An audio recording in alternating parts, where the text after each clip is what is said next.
Heyo, we are live. Look at that. All right.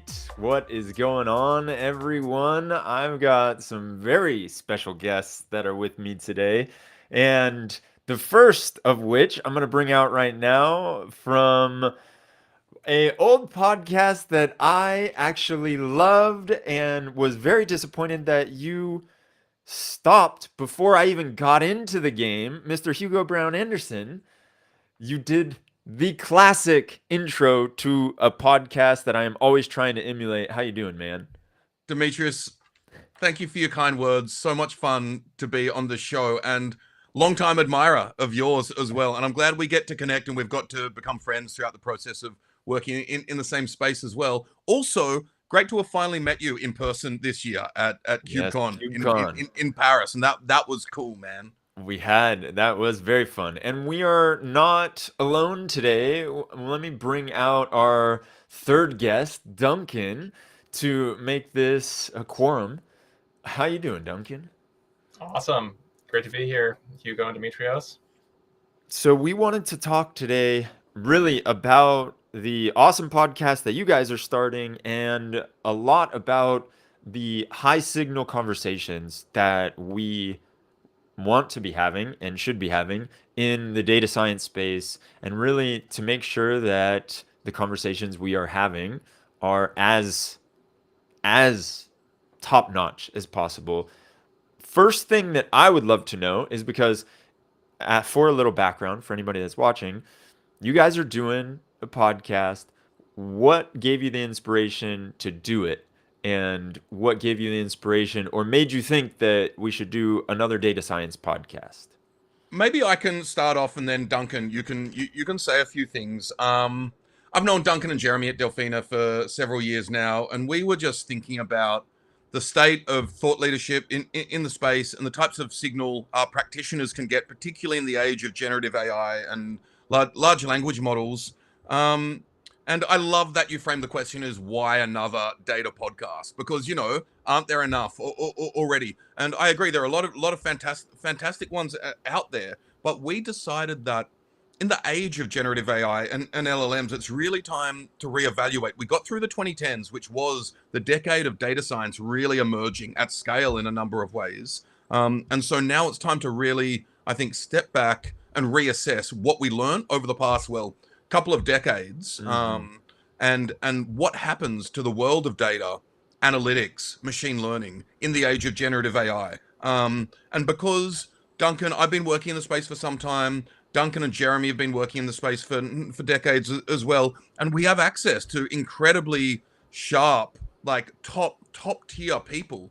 I mean, the first episode, I was so humbled to be able to interview the Michael Jordan of machine learning, Michael I. Jordan, both figuratively and literally from UC Berkeley. So the ability now to cut through the noise and bring, these big minds who've spent a lot of time working in the space and bring the high signal of what it means to be a data practitioner in the age of generative AI and LLMs was a really important thing for us. And I do want to pass to Duncan because I'm a huge fan of what Duncan and Jeremy are up to at Delphina. But to be clear, they're supporting and funding the entire podcast. So to that point, I think it's relevant to not have a vendor pitch, but think about like why and what Delphina's up to that would make this so important to them as well. So Duncan. Yeah, to me, the motivation for high signal, there's kind of both a supply and demand angle. I'm an economist by background, so I love supply and demand. On the supply side, you look at kind of the content out there today, I think of almost a 2x2 of kind of depth of content and application of content, how applied content is. And I think today a lot of content is either academic in nature, so it's super deep, not very applied, or there's kind of this big blogosphere out there in data science, which is not very deep, but super applied. And that leaves a real gulf, candidly, in having both applied and deep content. And so on the supply side, our goal is to fill that gap and help bring high signal, deep applied content to practitioners who need it. Because on the demand side, and there's significant demand for kind of how we get better at data science. Data science is kind of coming of age as a discipline, And through our work at Delphina, we've talked to hundreds of data leaders and data teams who don't really know where to go for kind of learning and advice and finding stuff that will materially move their own work. And so our goal of High Signal is to kind of sit in between both of those areas, and we're seeing great traction. Let's get into a few of these key learnings that you've had so far, and being able to talk with so many incredible people. Are there things that have stuck out? Yeah, so I think this is the reason we launched the episode with Michael Jordan first.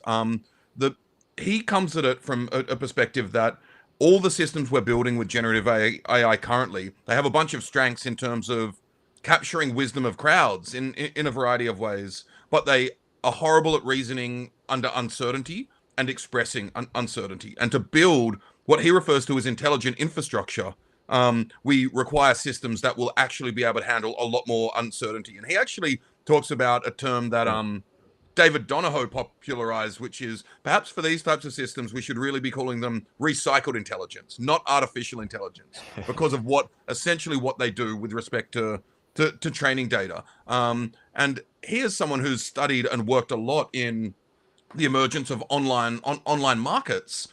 Really proposes that we've married statistics and computation into machine learning in a lot of respects. He says this triangle really needs to be filled out with the world of economics and economic principles to develop this type of intelligent infrastructure. So we'll have kind of a triangle of statistics, computation, and economics to build artificial intelligence systems at large. To just say a bit more about a couple of the other episodes, we tried to run a gamut early on. So we've got 5 episodes out now. The second is with Andrew Gelman from Columbia, who really talks about the types of important statistical concepts, such as thinking through data generating processes and simulation techniques, among many other things. He refers to it as, it's easy to play SimCity, but if you really want to figure out what's happening, you need to build SimCity and simulate it yourself. Chiara Farinado from Harvard Business School, who did a series of wonderful case studies around how people actually, organizational and social structures that allow people to ship product as quickly as possible, and that meets business demands. One of her case studies is actually with Duncan in the amazing work he did at Uber. Then we went on with Ramesh Johari from Stanford, who's done a lot of online marketplace stuff to really figure out how the long tail of companies can do online experimentation and become self-learning organizations. And today we released an episode with Gabriel Weintraub, also from Stanford, about data foundations and how, in order to build out a lot of artificial intelligence systems, we really need to get back to the foundational conversations as well. Now, I want to kind of recap this. I do want to say one more thing. Yesterday, I did record an episode with Hilary Mason about data science in the age of generative AI. Nice. And so that's actually, she's been in deep thinking about this field since the beginning, right? So already in this first 6 episodes, we have the emergence of reasoning under uncertainty in intelligent infrastructure. We have the importance of statistics and simulation. We have all the social and organizational things that need to be built. We have how the long tail of organizations can do experimentation. And we have data foundations, right? Which I think already forms a really nice set of conversations around what we all need to be doing in the space, how to develop the skills to do so, and how to approach it at an organizational level as well. An underpinning energy I like to highlight too from our early episodes across a wide variety of kind of academics and practitioners in different schools and areas is how early days we still are in the data science journey, and how across industries and countries, and even in kind of tech companies, there's still enormous opportunity to apply data science and machine learning to drive value. And that's kind of infusing for academics how they teach students today, how they educate them about interference effects in marketplaces, about experimentation protocols and how to be serious about experimentation yourself, about how to consider, in Andrew Gelman's case, like simulation, understanding noise in how you're approaching data science. But it's really pervasive and incredibly inspiring to realize how we're kind of on day one of data science, and there's so much more we can all do to drive value. And are there As you say that, Duncan, one thing that I instantly think about is how the different ways that we can be applying data science in the businesses and in the companies are underutilized, or as you're talking about, there's ways that maybe we're not thinking about or we're not going after right now. Are there certain things that for you feel like we potentially should be spending more time and energy on? Maybe they're use cases or maybe they're areas of the business, especially now that we can merge the generative AI world with the data science workflows. Yeah, no, great question. Um, a couple of themes there. One is that, 10 years ago, we were still so early in the data engineering journey that it was hard for data scientists to make a lot of progress. Look, today, most major companies have figured out how to organize their data in a cloud data warehouse, maybe multiple cloud data warehouses. And all of a sudden, the data starts to be in a state that you can leverage it seriously for data science. Nevertheless, when you look at survey results, we like to look at Anaconda did a recent survey of data science time. Still, 40% of data science time goes to data preparation and pretty candidly mundane tasks like writing SQL, cleaning data, all of that kind of thing. And that's where actually my company Delphina is really oriented about making a bunch of that work way easier to unlock the value of data science. Because to me, the opportunity in data science is to make sure that data science isn't viewed as a cost center, but is actually actively a value driver across businesses and industries. Having data scientists who actively are figuring out what problem to tackle, are helping to product manage or manage those high opportunity initiatives, and ultimately actually kind of graduating potentially into roles where they're operating business units and driving even more value across the enterprise. I think that's a long journey. I think we haven't we're not there yet across across the world, but the kind of transition of data science from cleaning data and showing results to hey, we can boost profit margins by 10% by actually delivering a recommendation system, and I can drive that project myself is the future. So cool. So let's talk a little bit about generative AI in the data scientist world and what tasks you're seeing eaten by generative AI or offloaded in a way that feels like it's now freeing up the data scientists to add more value to the business and then also do things faster. Yeah, yeah. I think that Gen AI today, we're seeing high penetration of like software code pilots for Yeah. software engineers and I think equally among data scientists. What's a bit hard about the data science and ML workflows is that they're really more inherently experimental than the kind of traditional software engineering workflows where you kind of write a spec, you know what you're trying to build, and you can go build that thing. Often in data science, there's like I'm going to go try to predict churn and see what hits. And I don't know if I can build a good churn model in a week or a month or ever, but I'm going to carve out some time to go work on that thing. And today the copilots don't really help with that kind of work. You can write some SQL with them. You can kind of get your basic notebook set up with them, but they're not going to actively go do that work for you. I think the future of data science is having agents that can do that work, and that's actually the bet at Delphina, that we can help move data science much faster with AI-powered agents. But we're not seeing much of that in the market today, and there is a huge opportunity therein. I love that. And maybe I can just add a bit of flavor. I mean, Duncan's always incredibly humble. I can tell you why I'm so excited about what they're up to at Delphina. I do think so auto ML has always been a very promising field, which I don't think has delivered on its promise. I do think there are a bunch of exciting products and companies and open source frameworks which allow you to automate the hyperparameter tuning, model selection, and ensembling of models.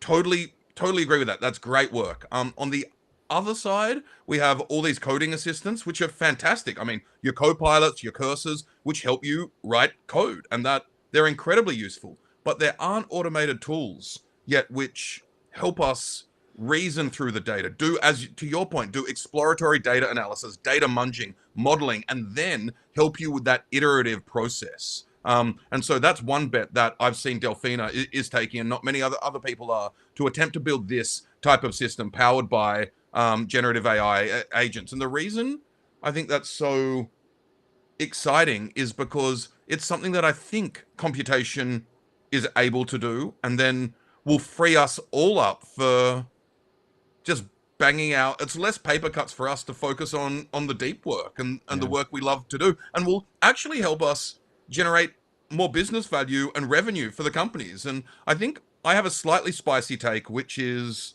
for most organizations, data science hasn't delivered on the ROI that was expected a decade ago.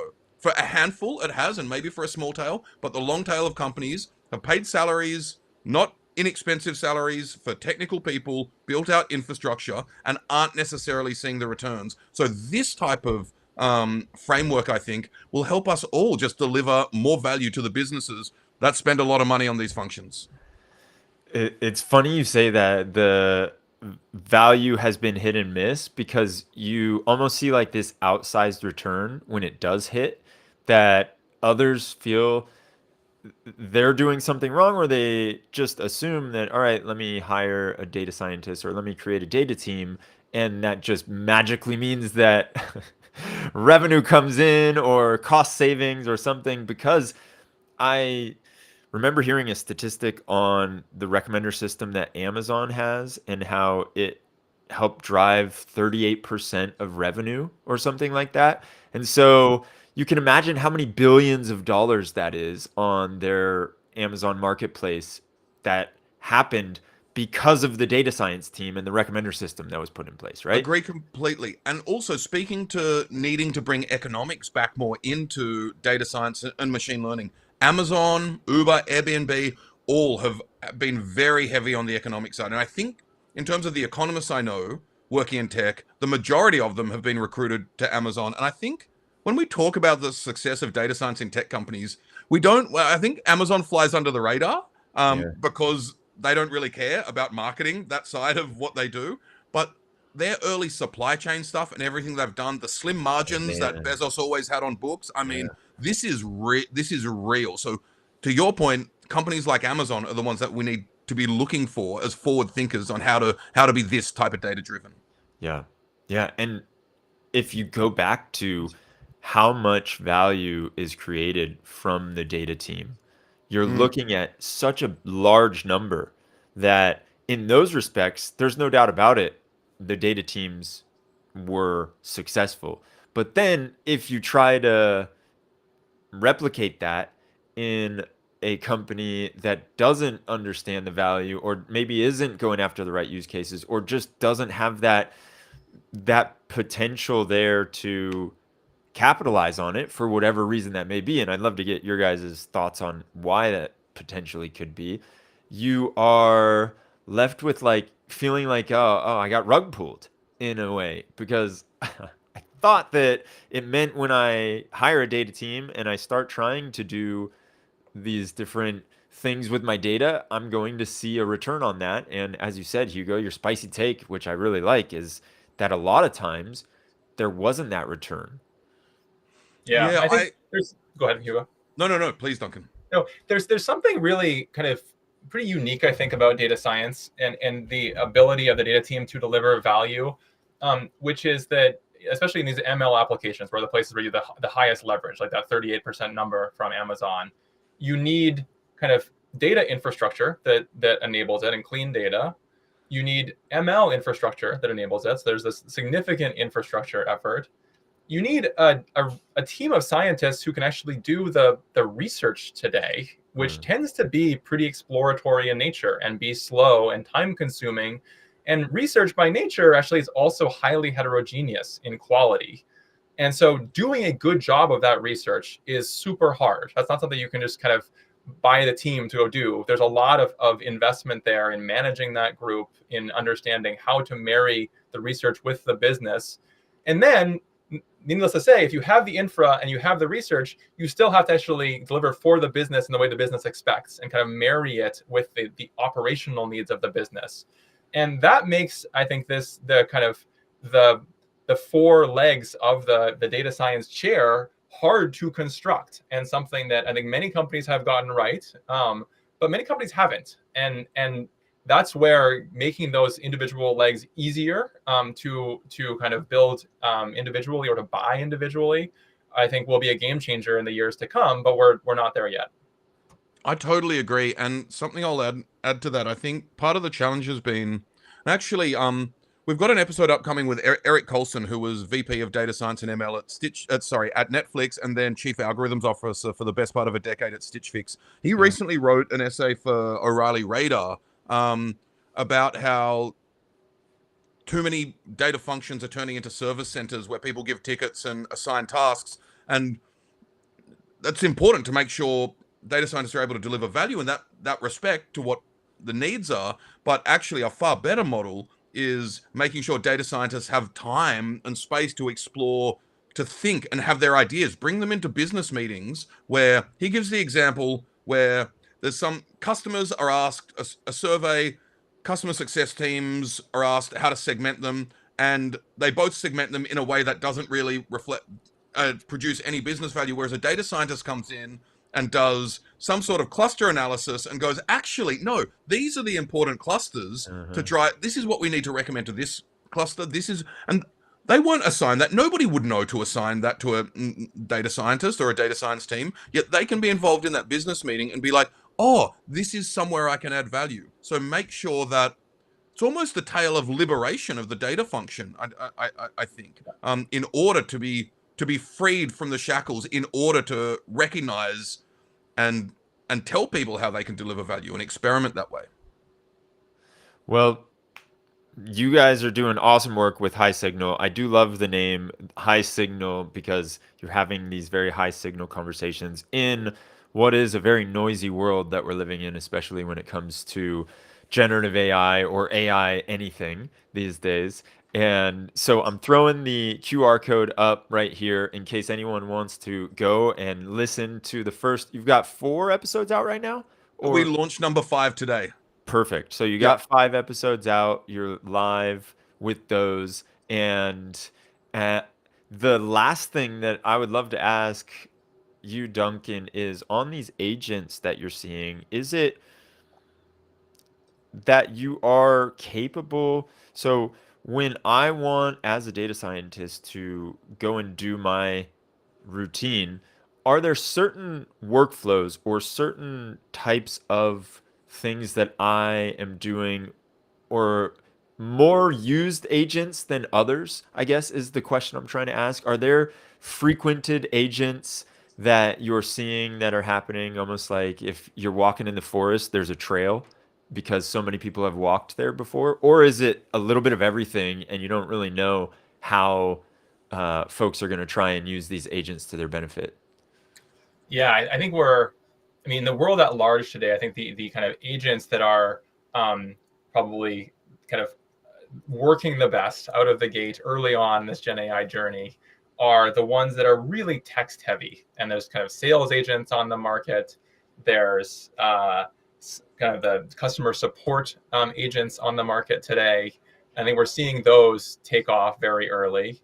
The software engineering agents, I think, are a bit harder, and there's certainly a lot of interest in that space. But I don't think that the agents have the adoption of the co-pilots today that are kind of just directly writing code for you. And I think that that's a natural of kind of the complexity, actually, of the kinds of tasks we're asking agents to do in like the software engineering and data science realm, wherein you're maybe navigating a large code base or a large set of existing kind of models and analyses. You're trying to understand a lot of complicated data. And I think what's really exciting about Gen AI is it's clearly capable of doing this stuff. It's clearly capable of doing it in kind of one-off instances. The exciting challenge, of course, is kind of putting a bridle on it and helping to navigate it through the forest of real business problems, which are much more complicated than the ones you see kind of in like micro hail competitions, that kind of thing. Yeah. Excellent. Well, fellas, thank you for doing this. And I'm very excited to catch up on the episode that I missed today. So, yeah, thanks for creating High Signal, and thanks for coming on here and chatting with me about this and everything that you're doing at Delphina. This has been awesome. And if anybody is out there looking for a new podcast to throw on rotation, there's the link. I'll also drop it in the chat. So if you want to watch it or listen, you have it. Thanks so much for having us on, Demetrius. I always love chatting with you, as you know, and thanks everyone for watching. Just want to say, I know that your community building efforts are a labor of love, among other things, and really like kudos to you and appreciate everything you do for the Thanks, community man. at large, man. Appreciate it. Thank you, Demetrios. Thank you, MLOps. Take care. Yeah.